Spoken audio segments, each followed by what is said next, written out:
The security guard's hand lands on Adiz Nwankwo's shoulder at exactly 8:47 on a Friday night, and the entire room goes quiet. Not slowly. All at once. The jazz trio in the corner stops mid-note. Glasses freeze halfway to mouths. Every head turns with the same precision of people who have just witnessed something they will describe differently depending on who is asking. The candlelight keeps flickering. The Mississippi River keeps moving beyond the glass. Everything else stops.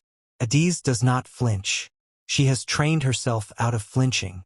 She stands in the middle of the most important room she has ever been invited into, wearing a cobalt dress she ironed twice, and she absorbs the weight of every eye in that room without letting a single one of them see her break. Miss Nwankwo, the man in the dark blazer, does not raise his voice. He does not need to. We need you to come with us. The room is so quiet she can hear the river outside. Or maybe that is her own pulse. The distinction stops mattering. Before we go any further, if you stumbled onto this channel for the first time, welcome. You landed exactly where you are supposed to be. This is the kind of story that does not let go. Hit that subscribe button right now, turn on your notifications, and drop a like so more people find this. Because what is about to unfold on this Mississippi River night is the kind of truth that changes how you see people, and how you see yourself. Now, back to Adiz. She does not look at the men escorting her.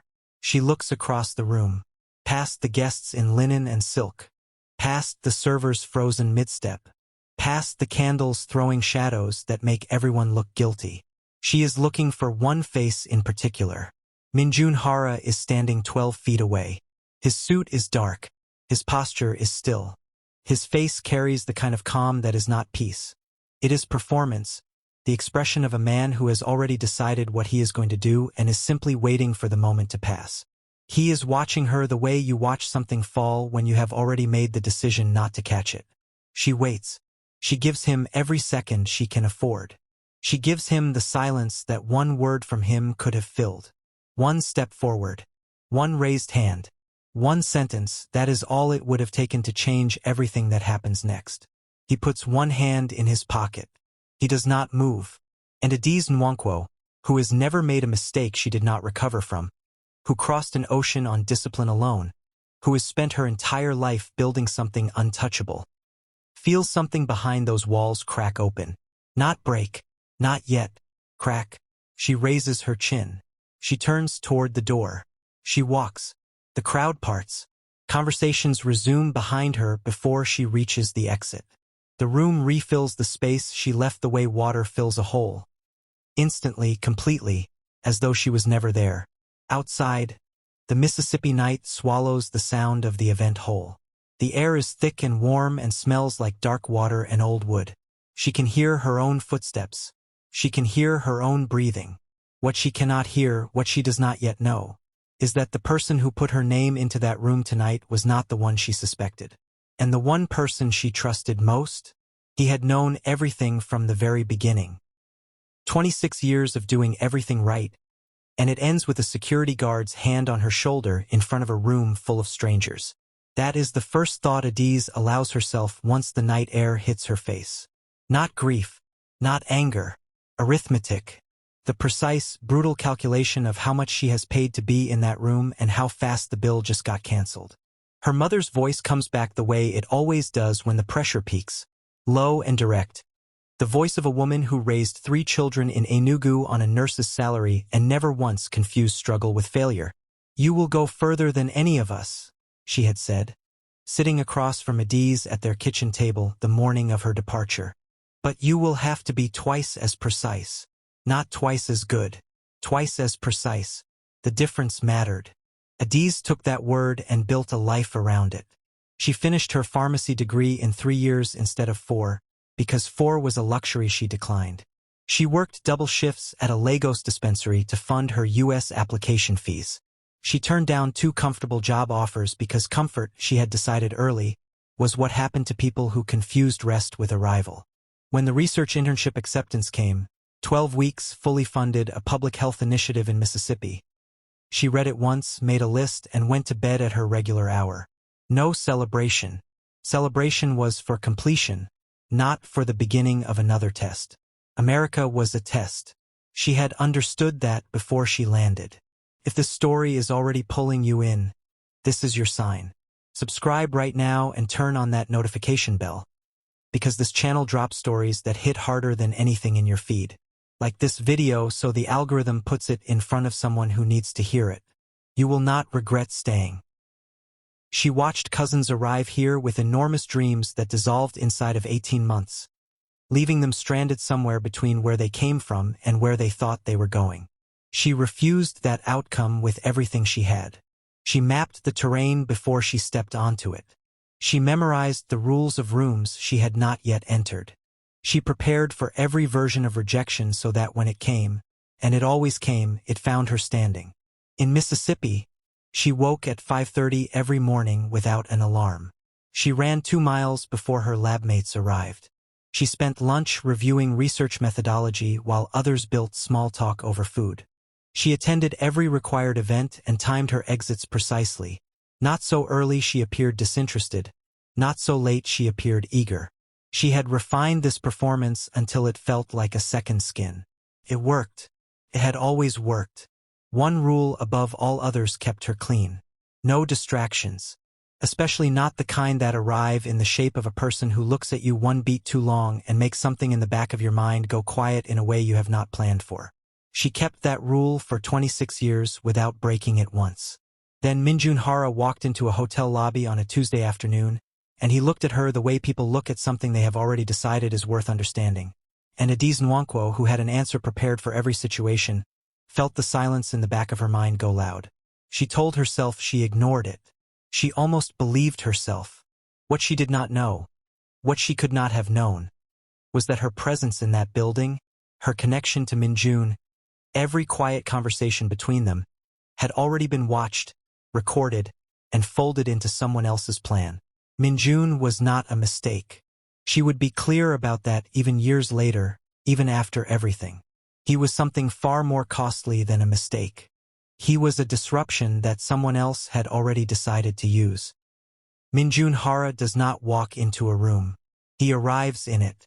There is a difference most people feel before they can name it. He carries no noise, no performance, no visible need to be noticed. He is the kind of man who makes a space adjust around him without ever asking it to. His suits are precise but never loud. His voice stays low enough that people lean in slightly to catch it, which means they are always, without realizing it, leaning toward him. He has understood since his mid-20s that stillness, in a world full of people competing loudly to be seen, is its own category of power. He is in Mississippi for a compliance review tied to Hara Consolidated, his family's freight and shipping company. The company is the kind of organization that moves billions across continents and generates almost no public profile doing it. Subsidiaries inside subsidiaries. Partnerships structured to keep the Hara name off most of the paperwork. In the right rooms, the name opens doors without a word of explanation. Everywhere else, it simply does not come up. Minjun has grown up inside that contradiction, significant everywhere, invisible nowhere, and it has given him a particular skill. Reading what a room is working to hide. He arrives at the conference hotel on a Tuesday afternoon with a single overnight bag and a leather notebook he has not opened in 3 days. Mississippi is routine. A handshake tour. 2 days of meetings and a dinner he is already planning to cut short. He sees Adiz at the check-in counter. She is standing at the far end, working through a printed schedule with the concentrated attention of someone who has read it twice already and is now looking for the thing she missed both times. She is not scanning the room for connection points. She is not performing an arrival. She is simply there, doing exactly what she came to do, with a focus so complete it becomes its own kind of gravity. In a room full of people managing the impression they are making, she is the only one entirely unconcerned with hers. He notices her immediately.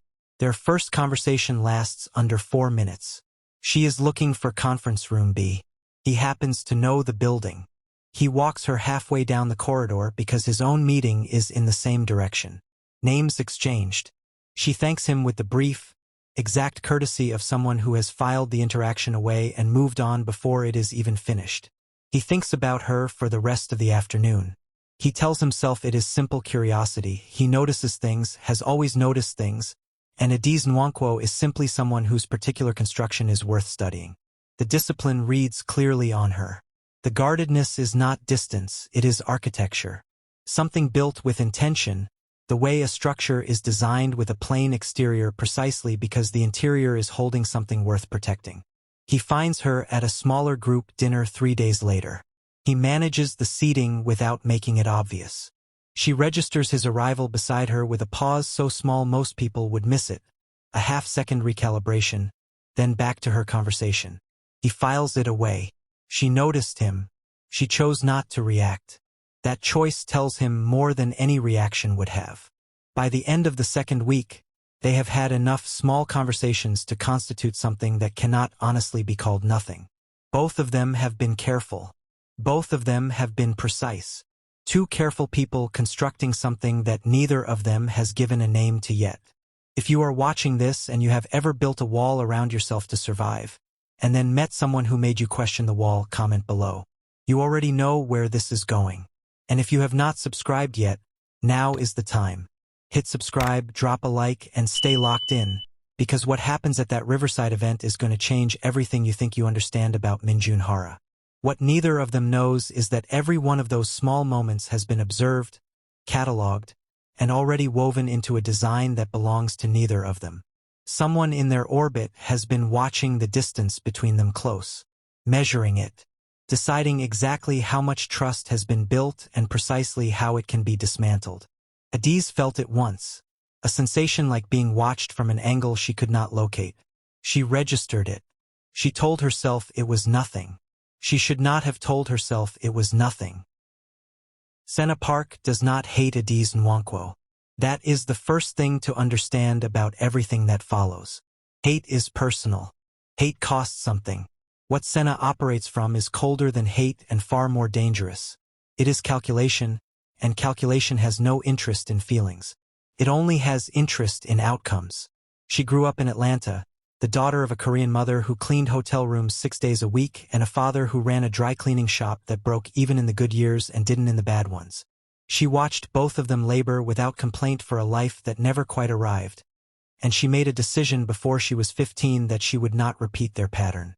Not because she was ashamed of them, because she understood something the world had never taught them, that hard work without leverage is just labor. Labor without power is just service. And service, no matter how excellent, does not build anything that belongs to you.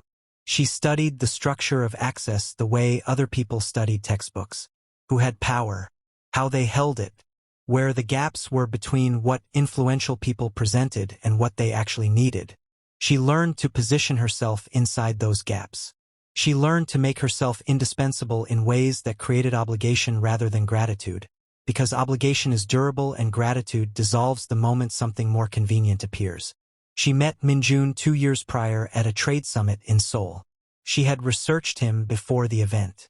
She identified the exact intersection between his family's logistics network and 3 investment verticals she had been building for 18 months. She introduced herself at the precise moment his handlers were occupied elsewhere. The conversation lasted 20 minutes. She left with his contact information and an open invitation to his family's next regional event. 2 years of careful, patient cultivation followed. Not romantic. She had never seen Minjun as a man, only as a mechanism. A key. His trust, once fully established, would unlock introductions that no amount of direct outreach could produce. She was 3 months from the moment that key became useful. Then Adiz arrived. Senna registered the shift in Minjun within 48 hours of Adiz's appearance. She had spent 2 years learning his patterns. She recognized the change in the quality of his attention, the new direction of it, the slight compression in his responses when Adiz was nearby. A man simultaneously trying to focus on 2 frequencies at once. She did not panic. Panic was for people without a contingency. She started with the lightest possible pressure. A warm remark at a group dinner that landed gently enough to be denied if challenged. A conversation redirected exactly when Adiz began to contribute, executed with the natural momentum of someone simply moving a topic forward. An introduction omitted, not obviously, just absent in the way that a missing stare is only obvious after you have already fallen. She watched to see how Adiz would respond. Adiz absorbed it. recalibrated, held her composure completely. That response told Senna everything she needed. A woman who absorbs pressure without cracking will not be moved by social friction alone. She requires a different instrument. Not something that pushes her out, but something that removes the ground beneath her entirely.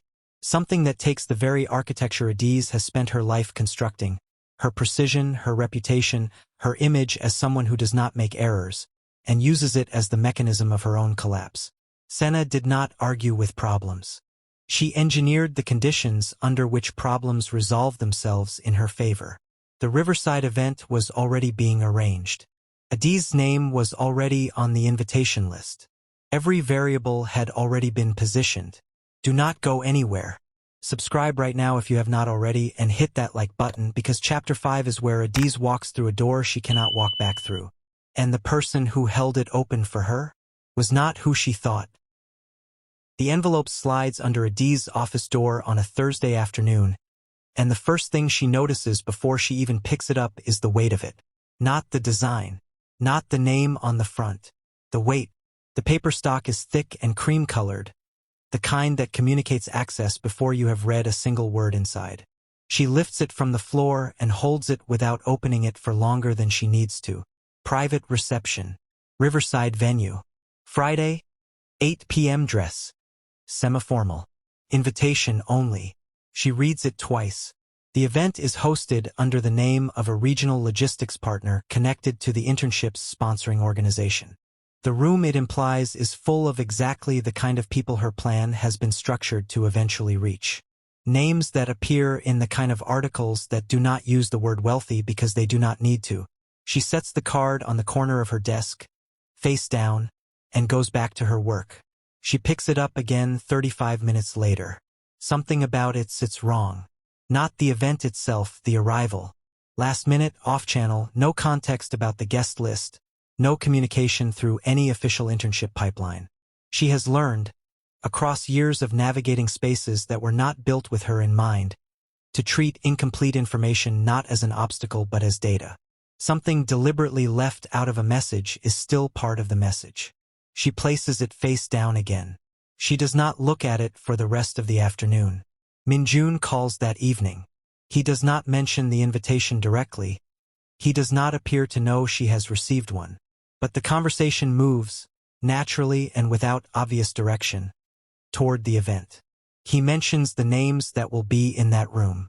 He mentions the specific intersections between those names and the research work she has been doing. He is not pushing. He is describing. He is extraordinarily skilled at describing things in a way that makes the next step feel like the only reasonable one. It would be useful for you, he says. She has noticed before that he uses the word useful with precision. He has paid enough attention to know exactly what language reaches her. She should find that observation a reason for pause. Instead, she finds it accurate, and accuracy bypasses walls in a way that nothing else can. She tells him she will consider it. She ends the call and sits in the quiet of her apartment for a while. The Mississippi night outside is thick and still. The ceiling fan turns. Below the building, a car moves slowly through a puddle left by the afternoon rain, and the sound of it carries up to her window and fades. She goes to her closet, takes out the cobalt dress, hangs it on the back of the bathroom door where she can see it from across the room. She irons it. Then she irons it again. Between Thursday evening and Friday at 7:15, when she is standing in front of her bathroom mirror with her braids pinned back with a pearl clip she borrowed from her roommate, she almost says no 4 separate times. The tightening in her chest does not feel like nerves. It feels like information. She knows the difference. She has always known the difference. She goes anyway. She tells herself it is professional. One room, one evening, the right names at the right moment.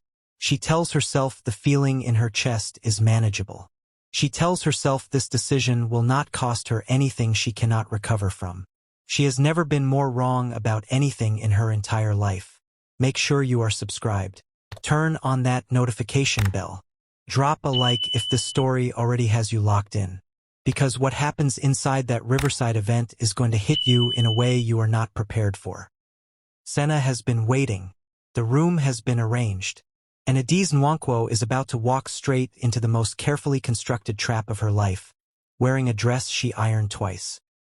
The riverside venue is too perfect, and that is the first problem.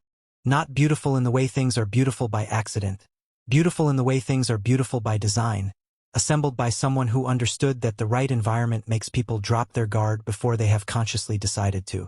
Soft jazz from a live trio tucked into the far corner. Crystal glasses filled with wine that has actual age. Guests speaking in the measured, unhurried cadence of people who stopped needing to prove their importance years ago. The Mississippi River runs along the full length of the west wall, visible through floor-to-ceiling glass panels that turn the dark current into something close to art. Outside, the dock lights lay broken gold across the surface. Inside, the candlelight does the same thing to crystal, and the combined effect is the kind of atmosphere that makes ordinary conversation feel like something is at stake. Adiz moves through it with the composure she has spent years building for exactly these moments. She is introduced to 3 people in the first 15 minutes. She asks the right questions. She listens with the full, specific attention that makes people feel genuinely heard. She is warm enough to invite trust, contained enough to give nothing unnecessary away. But the room has a texture she cannot account for. Conversations that pause a half-beat too long when she enters their radius, then resume a fraction too quickly when she moves on. Eye contact that slides away the moment she meets it. The feeling of a temperature she cannot measure but can absolutely feel. A shift in the air that her body registers before her mind can name it. She tells herself she is reading too much into it. She almost believes herself. Senna is across the room, moving through the guest clusters with the ease of someone who owns the space she occupies. She transitions from group to group without friction. A touch on an arm here, a well-timed laugh there. The specific warmth of a person who has made everyone in every room feel like they are the most important conversation she is having tonight. Their eyes meet once across the room. Senna smiles. Bright, open, and completely unreadable. Then she crosses the floor. She arrives beside Adiz at the exact moment Adiz is between conversations. Not accidental, nothing about Senna is accidental. And she leans in with the warmth of someone sharing a confidence between friends. "You should be careful, Adiz," she says, her voice low and even. "Not every opportunity in a room like this is meant for you." She says it like concern. She delivers it like a scalpel. Before Adiz can respond, Senna is already moving, already folding herself back into the warm current of the room, already 3 feet away and laughing at something a man in a gray blazer has just said. Adiz stands still for exactly 4 seconds. She processes the words. She processes the delivery. She files the feeling it leaves behind. Not fear, not anger, something more precise than either, and she straightens her spine and goes back to the room. 35 minutes pass. Then she hears it. Not a full sentence. Fragments moving through the room the way smoke moves, low, spreading, finding every gap. Something about an account. Something about a discrepancy. An internal review. A name connected to the internship cohort. Her name. She does not hear it directly. She feels it, the way a room's energy shifts when the story it is quietly telling changes direction. She watches 3 people across the room exchange a look that lasts less than 2 seconds and carries the full weight of a conclusion already reached. The tightening in her chest from the night before returns. This time it does not feel like information. It feels like confirmation. She had walked into this room with a plan. She is beginning to understand, with a clarity that arrives too late and too completely, that someone else wrote a different one. And they wrote it before she ever opened that envelope. The 2 men in dark blazers appear at the edge of the room without announcement, and Adiz sees them before they see her. She has maybe 8 seconds. She uses them to assess posture, direction, pace. They are not browsing the room. They are navigating it. Their path has a destination, and every instinct she has sharpened over 26 years of precise living tells her, with a certainty that lands in her chest like something dropped from a height, that she is it. She sets her glass down on the nearest surface without looking for it. She plants her feet. She pulls every wall she has ever built up around herself, and she stands inside them and she waits. "Miss Nwankwo." The jazz trio lands on a natural rest between phrases at the exact wrong moment. The silence holds for 4 full seconds. 4 seconds is enough for a room to form a complete opinion. Every head turns. She feels the weight of it on her skin. Not metaphorically, but physically, the specific pressure of collective attention landing on a single point. She has felt versions of this before. In lecture halls where she was the only Nigerian in the room. In pharmacies where she was the youngest and the most qualified, and neither of those things worked in her favor immediately. She has practice with being looked at in ways that have already decided something about her. She keeps her chin level. She does not look at the floor. We need you to come with us. She takes one breath.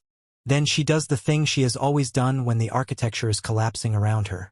She finds the one fixed point in the room and she locks onto it.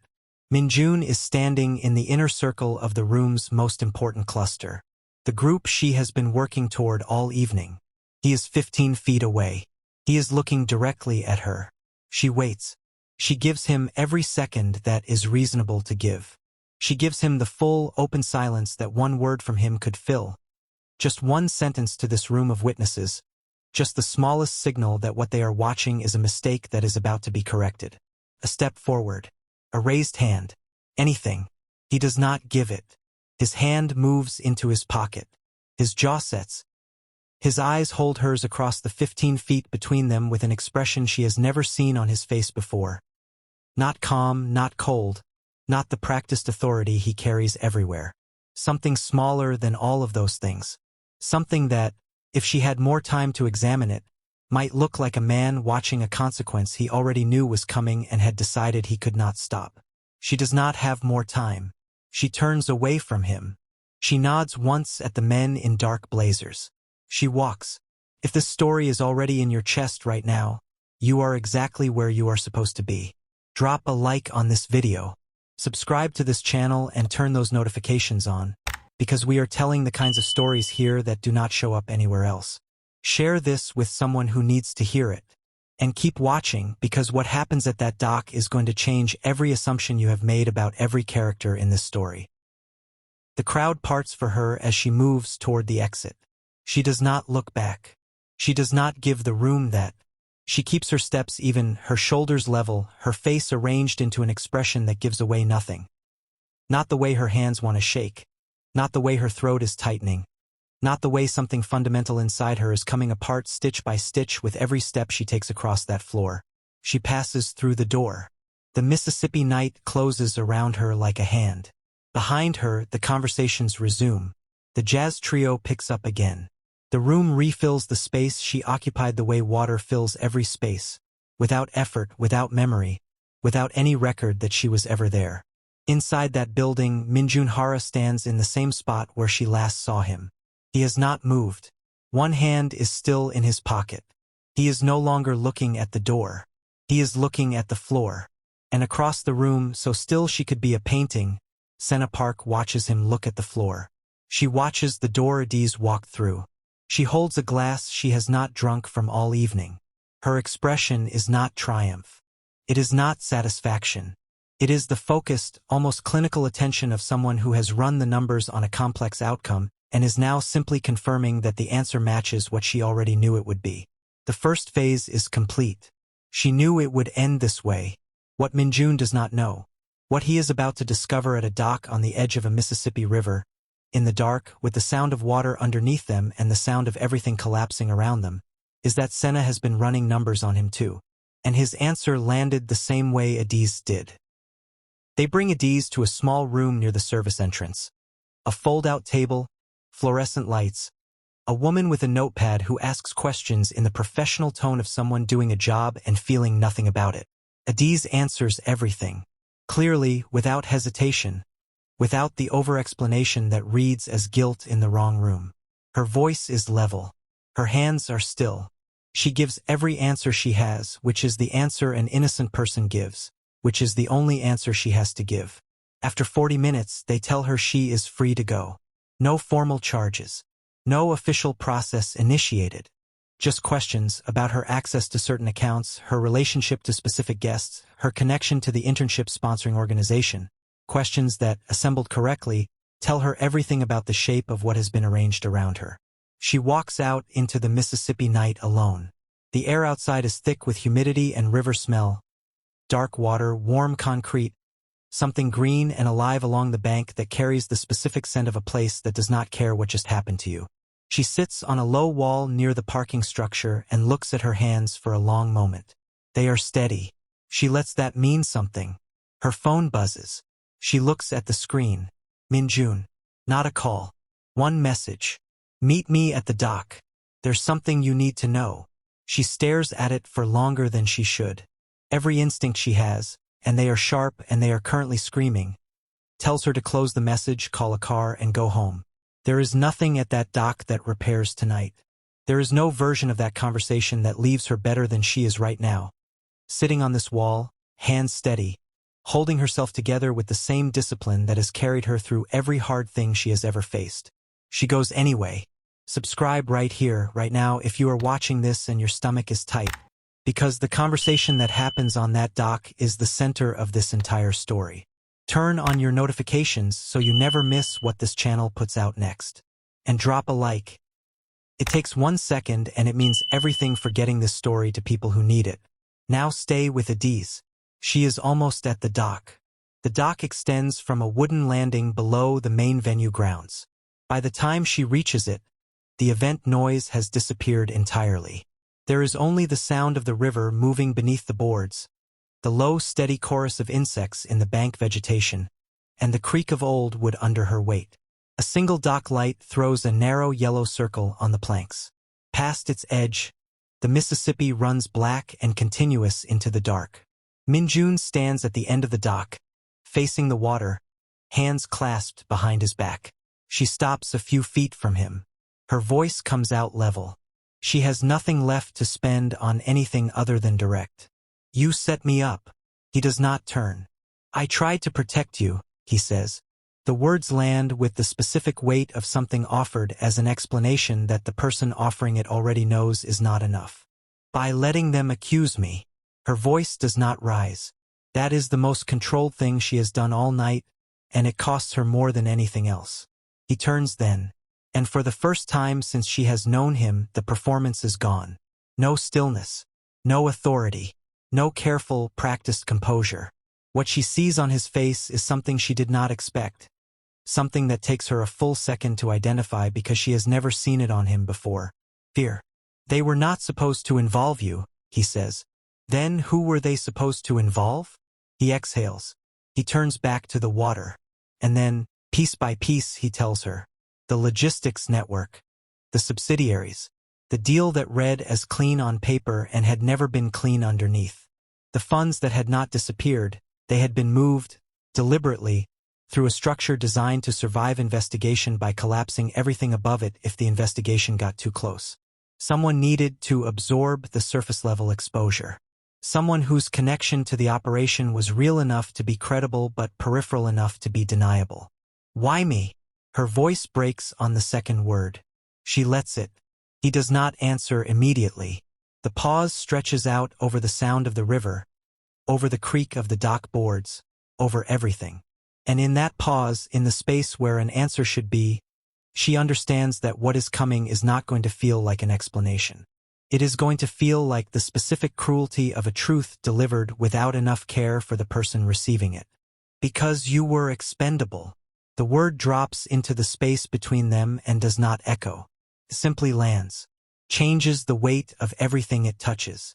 She does not move. She does not respond. She stands on that dock with the Mississippi running beneath her, and she holds the word in the silence it created, and she lets it do what it is going to do. Then, behind her, footsteps. Slow. Deliberate. The steps of someone who has been waiting for this exact moment and has no reason to rush now that it has arrived. She turns. And the last piece of the night she did not see coming walks onto the dock. Senna Park steps onto the dock like she was always supposed to be there. No rush. No performance. A light jacket draped over one arm, her posture easy, her expression carrying the specific neutrality of someone who has run an operation to its conclusion and arrived at the final check. She looks at Adiz. She looks at Minjun. She takes in the scene the way an architect surveys a completed structure. Assessing, confirming, noting what held and what didn't. I wondered how long it would take you to tell her. she says to Minjun. Her voice is even, conversational. She might be commenting on the weather. Adiz turns the pieces over in her mind and they land in a shape she did not have the full picture for until this exact second. You knew, Adiz says. I didn't just know, Senna says. I made sure it happened. She steps closer. The dock boards register her weight. The river moves below them without interest. The invitation, Adiz says. Her voice is not a question anymore. It is an inventory. Yes. The whispers. The account discrepancies. My name in that room. All of it. Senna says it without pride, without the performance of someone who wants credit. She says it the way a person recites confirmed facts. Flat, clear, complete. The timing of the invitation. The structure of the accounts and which trail they pointed toward. The guests who were positioned to carry the right fragments of the story to the right ears at the right moment. She pauses. Every variable was placed. The full weight of it reaches Adiz not as a single impact but as a series of smaller ones, each landing in the space where a different assumption used to live. The dinner where she first felt watched. The introduction that never came. The warmth on Senna's face that never reached her eyes. Every moment reassembles itself into its actual shape, and the actual shape is a structure so deliberate it borders on art. You think the world rewards hard work, Senna continues. She is not asking. It doesn't. It rewards control. Hard work is just one instrument of control, and you are very good at it. That precision, that discipline, that image of a woman who does not make errors. That was the most useful thing about you. A person like that, connected to the right accounts, in the right room, at the right moment, becomes a story everyone believes without asking questions. Adiz says nothing. She is listening the way she listens when she needs everything. You used her reputation against her, Minjun says. His voice is flat. Senna turns to look at him for the first time since she stepped onto the dock. It is a long look. Patient. The look of a person who has been waiting for someone to catch up. I used everything available to me, she says. Including you. The silence that follows is a different quality than any silence that has come before it tonight. This one is not heavy, it is hollow. Something has been removed from it. Minjun stares at her. The compliance review, he says slowly. The Mississippi Project. The reason my family's network was positioned in this region at this specific time. Senna does not confirm it with words. She does not need to. The absence of denial is its own answer. You were both just pieces, she says. Not cruelly. Almost gently, which is its own specific kind of hard to absorb. The deal was never about the Mississippi Project. It was never about the internship or the accounts or any of the people in that room tonight. It was about clearing space. About what becomes available when the right eyes are pointed at the wrong story long enough for the right transactions to close quietly somewhere else entirely. Minjun has gone completely still. Not the controlled stillness he carries like a tool. The stillness of a man who has just understood something about the last 2 years of his life that changes the shape of everything he thought he was building. Adiz watches him absorb it. She watches the specific, quiet devastation of a person discovering they were not the architect of anything. They were material. She knows exactly what that feels like. She has known it for approximately 40 minutes. Then, somewhere north along the river road, a siren begins. One. Then a second. The sound moves through the tree line above the landing, and blue-white light starts to pulse in the gaps between branches. And the distant sound of organized urgency drifts down through the dark toward the dock, where 3 people are standing on old boards above black water. Senna straightens. She looks at the river one time with the specific attention of someone completing a final check. She picks up her jacket from her arm and holds it. The thing about leverage, she says quietly, almost to herself, is that it doesn't require you to stay in the room. She turns. She walks back up the dock toward the landing. Her steps are unhurried. She does not look back. Minjun watches her go. His hands are no longer clasped behind his back. They hang at his sides, and that detail, that small, uncharacteristic loss of composed posture, says more about the last 5 minutes than anything he could put into words. The sirens get closer. The lights through the tree line get brighter. Adiz stands at the edge of the dock and looks out at the Mississippi. The water does not care. It has carried heavier things than this and will carry heavier things after. It simply moves, wide and dark and indifferent, toward wherever it has always been going. Everything they thought they were building, every arrangement, every cultivated trust, every structure assembled over months of careful work, is coming apart in real time, and there is nothing left to do but stand inside the collapse and wait for the shape of what remains. The dream did not die loudly. It never does. It went quietly, the way things go when the foundation was never what you thought it was. This is the moment before you find out who survives it. Stay right here. The investigation runs for 11 weeks. Adiz is cleared in the second. The structure of what was arranged around her is too precise to hold. A professional examination of the accounts reveals a design too sophisticated for someone with her access level and too deliberate to be accidental, and the investigators, who are thorough, follow the architecture to its actual origin. Her name disappears from the documentation. No formal charges. No official record of accusation. On paper, the night at the Riverside venue leaves almost no trace of what it cost her. But paper is not rooms. Rooms remember. She submits her single required testimony in a voice that does not waver and answers every question with the same clarity she has brought to every hard thing in her life. Afterward, she sits in the parking lot for 17 minutes. Then she books a flight home. She does not tell her mother everything. She tells her enough. Her mother listens without interrupting, which is how Adiz knows she understands the weight of it. When she finishes, her mother is quiet for a moment. Then she says, "You are still standing." Not a comfort, a confirmation. The kind only a woman who has watched her daughter cross oceans on pure precision can deliver with any authority. Adiz is still standing. Min-jun loses the Mississippi contract, the regional partnerships, and the operational independence within Hara Consolidated that his position had given him. The investigation's reach is long enough to illuminate the parts of the logistics network he had believed were contained, and the Hara family's response to that illumination is swift and structural. He does not lose everything: the name, the inheritance, the base from which he operates. Men in his position rarely lose everything. But what he loses cannot be rebuilt into the same shape. The version of himself he was constructing in Mississippi is over. He has to start from a different floor. He sends Adiz one message weeks after the doc. 8 words. She reads it twice and does not respond. Not out of anger. She has moved past the part where anger is useful. She does not respond because there is nothing the response would build, and Adiz does not spend resources on construction with no foundation. Senna Park is never charged. There is no single legal instrument adequate to the full architecture of what she arranged, and she designed it that way, every element structured to be visible only in total, and to look in any individual examination like something else entirely. She relocates. She pivots her operational focus. She takes what she learned from the Mississippi project and applies it to a larger canvas somewhere else. She does not disappear. She adapts, which has always been her most dangerous skill. The world does not punish Senna Park. The world rarely punishes the people who understand it most clearly.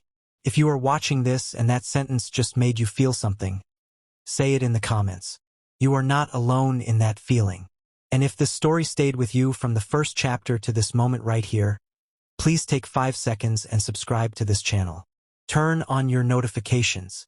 Share this with someone who needs to hear a story told this honestly. Because this community is built on exactly this: real stories, real stakes, real people navigating a world that does not always play fair. Your support is what keeps these stories coming. Drop a like. Leave your thoughts below. You might say something in the comments that changes someone else's day. That matters. You matter here. Years later, Adiz sits in an office that belongs to her. Not a borrowed desk in an internship building. Not a temporary position in a room she was invited into by someone else's grace. Hers. The practice she built from the beginning. Slowly, carefully, on a foundation she laid herself with no leverage except her own work and her own precision. The view from her window is not the Mississippi. It is a city she chose on her own terms, a skyline she earned the right to look at. She thinks about that night sometimes. Not with anger, not with grief, with the particular clarity that only arrives after enough time has passed, that the pain has finished its work and left behind something cleaner. She thinks about the dock, the water moving beneath the boards, the word expendable hanging in the river air. She thinks about what it cost her and what it could not take. The discipline, the precision, the core of herself that no arrangement, however carefully designed, was ever able to touch. She stops seeing that night as the thing that almost destroyed her. She starts seeing it as the last examination she needed to pass before she understood, fully and without any remaining doubt, the difference between the life she had been building to survive and the life she was now building to live.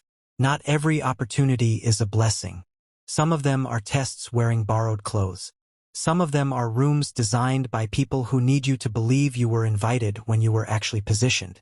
And sometimes the dream you lose, the one that slips beneath the surface of a Mississippi River on a warm summer night, was never designed to hold the weight of who you were actually becoming.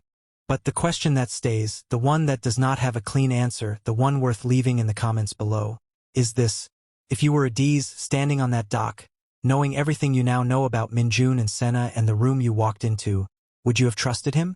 Or would you have walked away before the river took everything? Tell us in the comments. This community is a space for honest conversations, and your perspective is part of what makes it worth showing up here. Subscribe if you have not already. Turn on your notifications so you never miss a story on this channel, because the next one is already coming, and it is the kind of story that will have you talking for days. Share this with someone who loves a story that makes them think. And thank you, genuinely, for watching all the way to the end. That is not nothing. That is everything.